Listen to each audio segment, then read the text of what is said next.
Iran की सियासत के केंद्र में एक ऐसा चेहरा है जो दशकों से सत्ता का दूसरा नाम बन चुका है, अयातुल्ला अली खामेनी।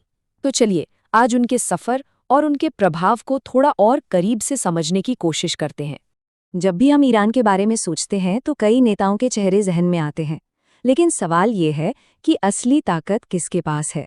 वो कौन है जो कह सकते हैं कि पर्दे के पीछे से पूरे देश की दिशा तय करता है।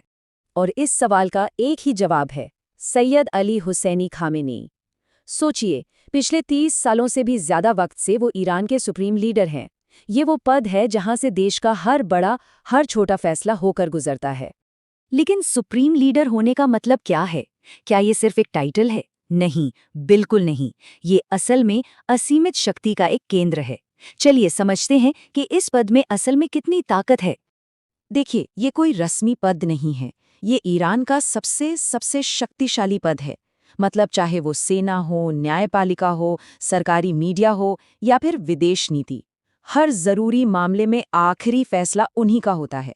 आसान शब्दों में कहें तो उनकी मर्जी के बिना पत्ता भी नहीं हिल सकता। अब सवाल ये उठता है कि कोई एक शख्स इतनी ताकत तक आखिर पहुंचता कैसे है। इसका जवाब हमें उनके अतीत में मिलता है। तो चलिए वक्त में थोड़ा पीछे चलते हैं और उनके शुरुआती जीवन को देखते हैं। उनकी कहानी शुरू होती है मशहद शहर से, जहां उनका जन्म एक ऐसे परिवार में हुआ जिसकी जड़ें धर्म और ज्ञान में बहुत गहरी थीं। उनके पिता खुद एक बड़े इस्लामी विद्वान थे, तो जाहिर है इसी माहौल ने उनके भविष्य की नींव रखी। उनका सफ़र जुनून और बगावत से भरा था।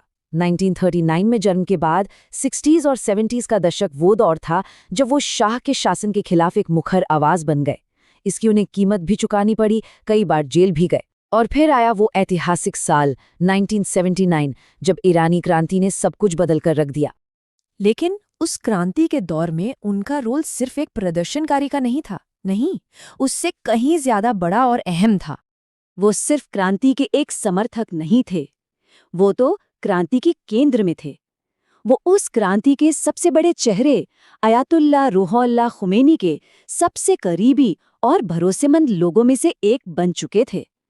और ये उनके भविष्य का एक साफ इशारा था।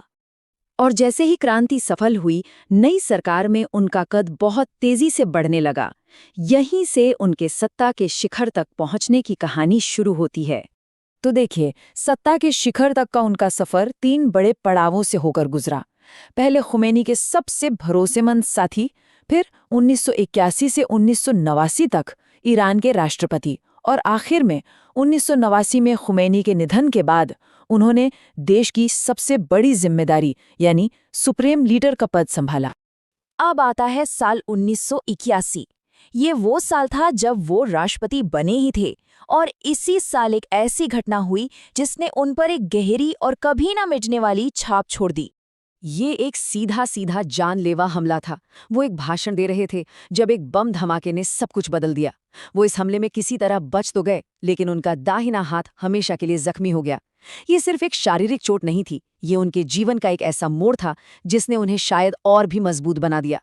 उनके निजी जीवन की ये कहानी उनकी राजनीतिक विचारधारा से बहुत गहराई से जुड़ी है। तो अब समझते हैं कि उनके विचार क्या हैं और कैसे इन विचारों ने न सिर्फ ईरान बल्कि पूरी दुनिया की राजनीति पर अपनी छाप छोड़ी है। उनकी सत्ता की पूरी बुनियाद एक सिद्धांत पर टिकी है जिसे विलायत-ए-फ़क़ीह कहते हैं। अगर आसान भाषा में समझे तो इसका मतलब है कि देश का सबसे बड़ा और अंतिम अधिकार एक योग्य इस्लामी धर्मगुरु के पास होना चाहिए, ताकि देश इस्लामी उसूलों के हिसाब से चले। अगर उनकी नीतियों की बात करें तो वो बिल्कुल साफ और दो टूक रही हैं। वो हमेशा से पश्चिमी देशों और ख़ास तौर पर अमेरिका के एक बड़े आलोचक रहे हैं। साथ ही वो ईरान के परमाणु कार्यक्रम के ज़बरदस्त हिमायती हैं, और मिडिल ईस्ट में ईरान के असर को बढ़ाना उनकी विदेश नीति का एक अहम हिस्सा रहा है। और उनका असर सिर्फ ईरान की सीमाओं तक ही नहीं है। सच तो ये है कि जब वो अंतर्राष्ट्रीय मामलों पर कुछ कहते हैं तो पूरी दुनिया सुनती है। उनका सिर्फ एक बयान अक्सर ग्लोबल पॉलिटिक्स में एक नई बहस को जन्म दे देता है, जो दिखाता है कि उनका कद कितना बड़ा है। अयातुल्ला खामेनी की ये पूरी कहानी हमें एक बहुत गहरे सवाल के सामने लाकर खड़ा कर देती है। आखिर कैसे एक शख्स की सोच उसके फैसले और उसका इतना लंबा शासन एक पूरे देश की तकदीर और उसकी पहचान को इस कदर बदल सकता है? ये एक ऐसा सवाल है जिसका जवाब शायद इतिहास हमेशा तलाशता रहेगा।